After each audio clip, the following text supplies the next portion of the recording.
শেষ পর্যন্ত যা শোনা যাচ্ছিল সেটাই হতে চলেছে। বিশ্ব ফুটবলের অন্যতম সেরা কোচ কার্লো অ্যানচেলোত্তি এবার যাচ্ছেন ব্রাজিলের ডাগআউট। ইতালিয়ান এই মাস্টারমাইন্ড যিনি রিয়াল মাদ্রিদকে জিতিয়েছেন উয়েফা চ্যাম্পিয়ন্স লিগ, লা লিগা এবং ক্লাব বিশ্বকাপ সহ আরও অন্যান্য ট্রফি। সেই অ্যানচেলোত্তি এবার মিশনে যাচ্ছেন ব্রাজিলের সেলেসাওদের দায়িত্ব নিতে। বিশ্ববিখ্যাত সাংবাদিক ফাব্রিজিও রোমানো এবং স্প্যানিশ দৈনিক মার্কা এবং দ্য অ্যাথলেটিক্স তারা নিশ্চিতভাবে জানিয়েছে যে অ্যানচেলোত্তির ব্রাজিলে যাওয়ার সম্ভাবনা অনেকটাই বেশি। এখন হেয়ার উইগো শোনা শুধুমাত্র সময়ের ব্যাপার।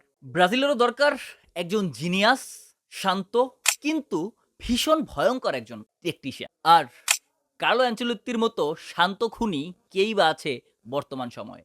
কিন্তু প্রশ্ন হচ্ছে, অ্যানচেলোত্তির মতো ইউরোপিয়ান কোচ কি ব্রাজিলের মতো সৃষ্টিশীল এবং রঙিন ফুটবলকে সামলাতে পারবেন? ব্রাজিলের সর্বশেষ বিশ্বকাপ মিশন শেষ হয়েছিল হতাশার মধ্য দিয়ে।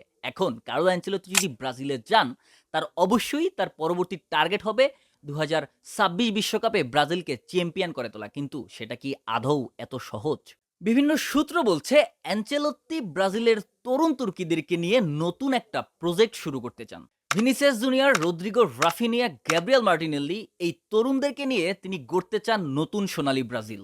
এখন দেখার বিষয় ইউরোপিয়ান অভিজ্ঞতা এবং ব্রাজিলের প্রতিভা মিলে বিশ্বজুড়ে ঝড় তুলতে পারেন কিনা। কিন্তু ইউরোপিয়ান কোচের ছায়ায় ব্রাজিল কি আদৌ তাদের হারানো রাজত্ব ফিরিয়ে আনতে পারবে, নাকি আবারও ভাঙবে কোটি কোটি হৃদয়? আপনার কি মনে হয় অ্যানচেলোত্তি কি ব্রাজিলে যাবেন? যদিও যায় তাহলে কি তিনি পারবেন ব্রাজিলকে বিশ্ব ফুটবলের সিংহাসনে ফেরাতে? কমেন্টে জানান এবং এরকম ফুটবলের আরও অনেক নিউজ পেতে অবশ্যই সাবস্ক্রাইব এবং ফলো দিয়ে রাখবেন আমার চ্যানেল। ধন্যবাদ সবাইকে।